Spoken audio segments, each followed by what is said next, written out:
Hello வணக்கங்க. இன்றைக்கி காலையில் இட்லி ஊற்றலான்ட்டு இட்லி பாத்திரத்தில் கொஞ்சமாக தண்ணி ஊற்றி அடுப்பில் வச்சு தண்ணி கொதித்ததுக்கப்புறம் 2 தட்டு இட்லி ஊற்றி அதையும் வச்சு மூடி வச்சிட்டேங்க. இன்னொரு பக்கம் தக்காளி சட்னிக்காக வெங்காயம், தக்காளி, கடலைப்பருப்பு, உளுந்தம்பருப்பு இது எல்லாம் தாளித்து நான் ஆற வச்சுருந்தேன்.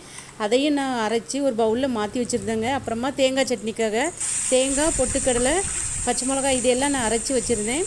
கொஞ்சமாக எண்ணெய் ஊற்றி கடுகு, கருவேப்பிலை, வெங்காயம், வரமிளகா போட்டு தாளித்து தக்காளி சட்னிக்கு கொஞ்சமாக ஊற்றிட்டு அப்புறமா தேங்காய் சட்னிக்கு எடுத்து ஊற்றிட்டேங்க. அது கூட கொஞ்சம் தண்ணி ஆட் பண்ணிட்டேன். தேவைக்கு தக்கன கொஞ்சமாக உப்பு போட்டு இறக்கி வச்சுட்டேங்க.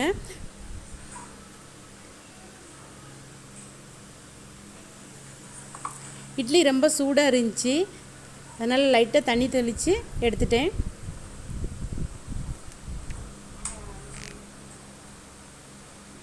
தக்காளி சட்னி, தேங்காய் சட்னி ஊற்றி வச்சுருக்கேங்க. அவ்வளோதாங்க. பாய்ங்க.